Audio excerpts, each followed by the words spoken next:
Hello. हाँ hello, का हाल बा? समाचार ठीक बाटे नु? हाँ सब ठीक बा। तू काहे रोता रो?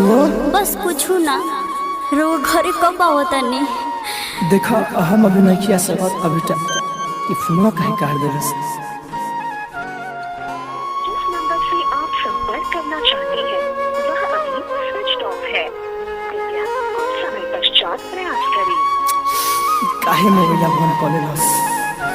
अब काम लगे फोन लगा। दीपका घरे रहला।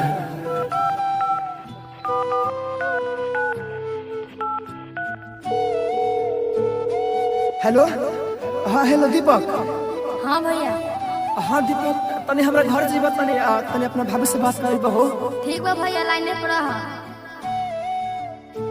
भैया कहाँ के हो लोग बता है? अरे जाके भीतर में देखो ना। भैया हो। हाँ दीपक। भैया। अरे बोल ना। भैया भाभी। आप सुन रहे हैं एजी एंटरटेनमेंट की धमाकेदार प्रस्तुति। DJ Kanchan Raj Hajipur Vaishali. AG recording studio. साथ देबू हर जन्म में सब वादा तोड़ के, दूर होइबू हर दमला मुँह हमसे मोड़ के। काहे जालू गुजरिया मोर नगरिया छोड़ के। काहे जालू गुजरिया मोर नगरिया छोड़ के। आप सुन रहे हैं एजी एंटरटेनमेंट की धमाकेदार प्रस्तुति।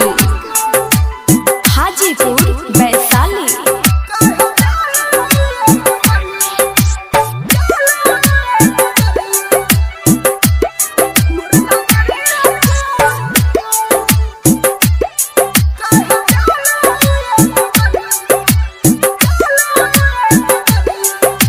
Mix by AG recording studio.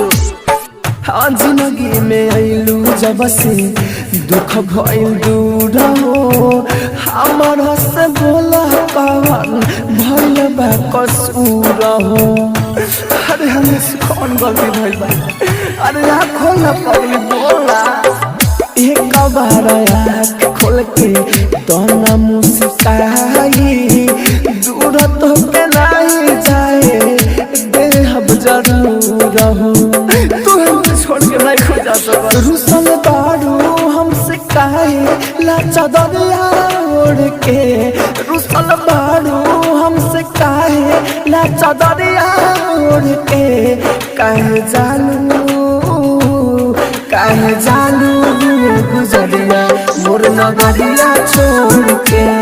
काहे जालू गुजरिया मोर नगरिया छोड़ के। आप सुन रहे हैं एजी एंटरटेनमेंट की धमाकेदार प्रस्तुति। हाजीपुर वैशाली।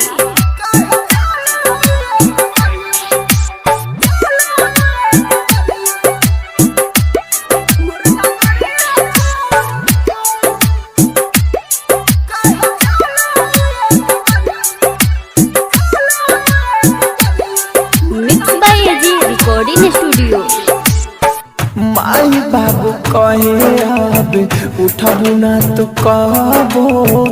ऐसा ना आए हमसे करे न रहबो। अरे पगलू, अरे कुछ तो बोला।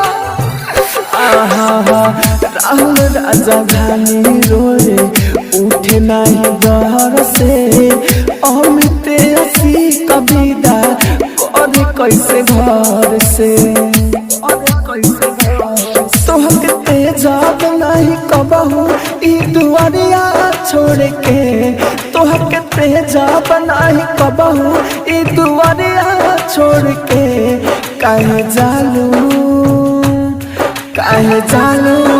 गुजरिया मोर नगरिया छोड़ के। काहे जालू गुजरिया मोर नगरिया छोड़ के।